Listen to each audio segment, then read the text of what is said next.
It may not have been the most exciting weekend of action so far, but Supercars still put on a decent show over here in Western Australia for round 5 of this year's championship. We had a couple of interesting clashes on track and some real feel-good storylines off it as well, so we've got plenty to talk about. Let's jump into the review. The first of 3 races got underway on Saturday afternoon with an all-Walkinshaw Andretti United front row. After the first lap, it was Chaz Mostert in control, but Ryan Wood had a heap of pace and soon took the lead away from Chaz Mostert. Approaching the pit stops, things got a little bit tight as Red Bull attempted a big undercut with Brock Feeney, and that meant by the time Wood was in and out of the pit lane, he had to defend for his life to keep that Red Bull behind.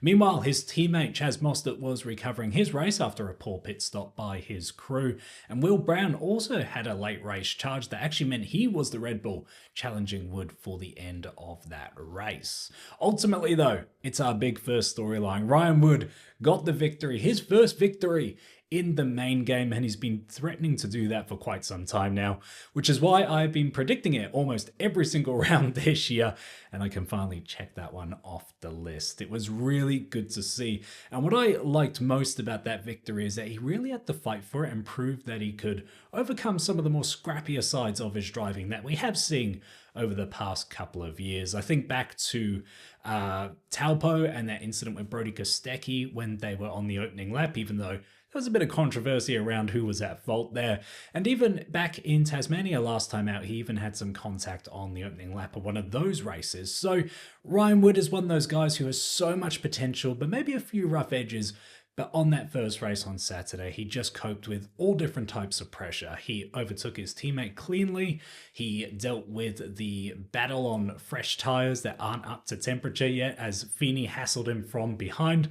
And then later on in that race, he had to resist someone on fresher rubber with a late race charge in Will Brown. He coped with all 3 of those very different situations extremely well and took home his first and very convincing victory in Supercars. Wood was also on the front row for the second race that afternoon, albeit this time alongside Cameron Waters, and it wasn't the best start for Wood after his maiden victory. He got pit by Matt Pang on lap 1, but did start to put in a strong recovery, working his way back to the lead, only then to suffer a heartbreaking mechanical failure, a rear wishbone issue on that car, sending him off in quite a big way, in fact, down there at turn 6. Some pretty good car control to avoid what could have been a pretty big accident.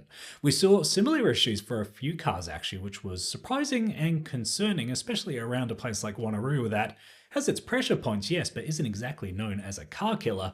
Turn 5 was predicted as perhaps the culprit for some of those issues with the exit curb on driver's left there. Up front though, with all that going on, it was Red Bull who were stealing the show. Their 2 guys were out front having their own little battle there. Feeney ultimately prevailing over Will Brown, but it was Chaz Mostert with a big comeback drive after a poor qualifying. He went from 11th to 3rd at the end of the day. So these Saturday races just continue to deliver, as highlighted by Chris here saying, I like the different tyres they have to run in the Saturday races, although I'd like to see the Sunday race have both compounds. This is a really interesting idea here. Starting with what's working though and celebrating the wins, I agree, these Saturday races, one race on one compound, the second on the other. It's working really well. And what I feel we don't celebrate a lot as well is just how much flexibility the teams have to chop and change and slice and dice their strategy how they see fit. So they could put their 2 tires on the back, they could do it on the working side, they could even change all 4 or even 3 as we saw from WAU. There really is a lot of freedom and it just adds so much intrigue to those Saturday races. Moving on to that Sunday idea, having the 2 compounds in play and I guess mandating teams run both of them. That's an interesting one. I would be curious to see the current format. I'd like to see it rolled out for the rest of the year as is, because I do think we've got something good going on. But this is an experiment I'm open to. I guess the only hesitation I have is that the teams would get a lot of data on the degradation of the super soft on the Saturday race, and I do fear that would lead to those super conservative stints that we saw so much last year, this time on the Sunday. But if you've got other people in the field on the harder tire going hell for leather, maybe that would create even more action. So yeah, not against this idea. I think it could be a good experiment, but I'm curious to see how these formats play out for the rest of the year. Our third and final race got underway on Sunday with refueling, of course, in the mix this time, and it was Brock Feeney versus Cameron Waters on the front row. And after the first lap, it was pretty dull most of this race. I've got to be honest, it took a while to get going, but we had some great excitement towards the end. We did have some mid-race interest though. We had a awkward little tangle between Will Brown and James Golding. Brown was trying to get down the inside at the final corner.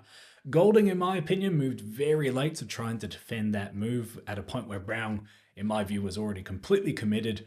That resulted in some awkward contact. Both of them fortunately able to carry on, but Golding coming off second best. And I think that incident more or less policed itself with that outcome. It all got very exciting late on in that race though, when a safety car was called for Cooper Murray, who suffered a mechanical failure at the back half of the circuit. That saw teams and drivers gamble with their strategies, including Matt Payne, who was recovering from a slow refueling stop earlier that day, but he managed to get the rest of his fuel and some fresh rubber as well, while maintaining some pretty strong track position to challenge for the lead.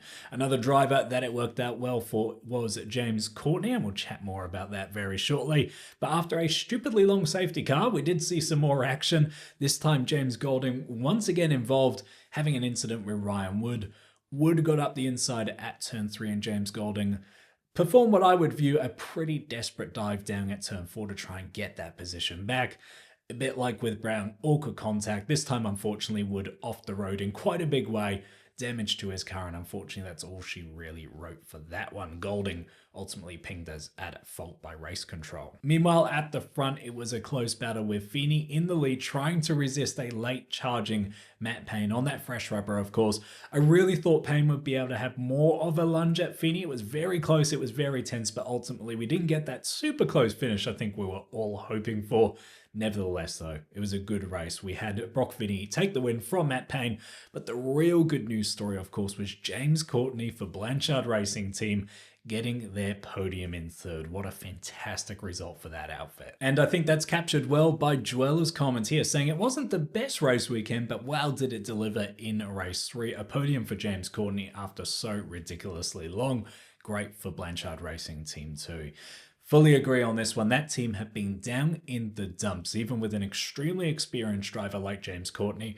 They have looked completely lost at sea for quite some time now, and it just goes to show how quickly things can turn around in this sport.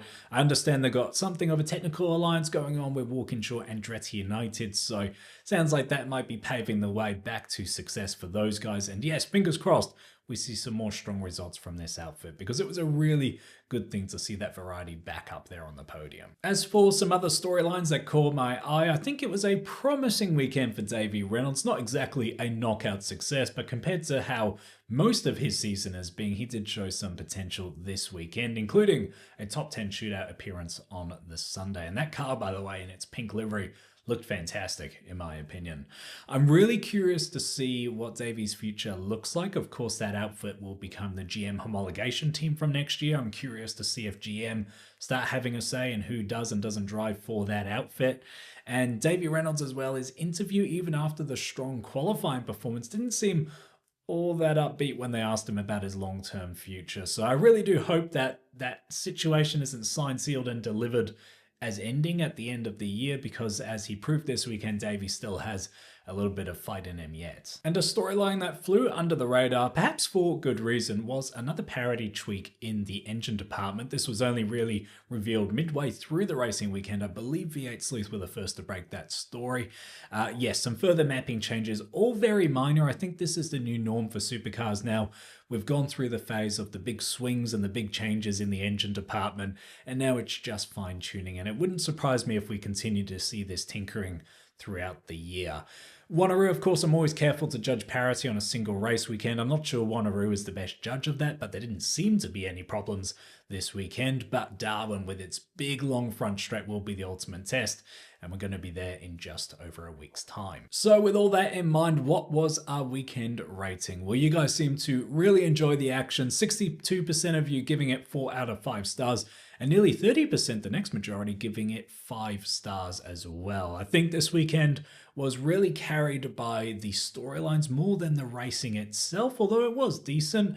But yeah, when you're seeing young guns like Ryan Wood get their first victory and how much it means to them, and also battlers like James Courtney and Blanchard Racing Team get up there on the podium, it's just hard not to love this sport when you see that kind of stuff. And that leads us nicely on to the final comments from Hudson saying, great event in my opinion. We should always keep Wanneroo on the calendar. And this, of course, alluding to the fact this may have been the penultimate time we race at Wanneroo, with the Perth Street Circuit expected to open the championship in 2027.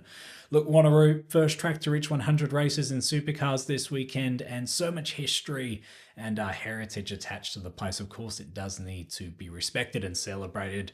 But as someone that's been trackside at Wanneroo for near on 25 years now, I'm personally ready for something new. I'm excited by this proposal for the street circuit in Burswood, and I know that Wanneroo sounds like it's going to be fine even if Supercars aren't racing there anymore. So it's always there if for whatever reason we need to go back in the future, and I do think what they're planning for 2027 is pretty exciting. Let's wrap things up with a quick look at the championship. This is getting more and more important as we approach the end of the Sprint Cup, because whoever wins this section of the championship, if you will get automatic entry into the grand final in Adelaide. Brock Vini currently holds that top spot, followed by his teammate Will Brown, Matthew Pang in third, Cam Waters in fourth, and Chaz Mostert in fifth. And I'll let you guys check out the rest of the top 10 at your own leisure. On the team side of things, it's the usual story with Red Bull at the top, Tickford shortly, or a fair distance behind them, in fact, and Pembrite Racing in third. But that will bring my Perth review to a close. The Darwin event is coming up unusually fast, so I'm going to turn my attention towards the round preview for that one. But once Darwin is done and dusted and my review is out, I want to do a dedicated video sharing my thoughts on the proposed track layout for the Perth Street Circuit that has been tentatively unveiled as part of community consultation. So be sure to subscribe if you want to see those upcoming videos. Let me know your thoughts down there in the comments. Remember to treat people like your trackside, and I will see you in the next video.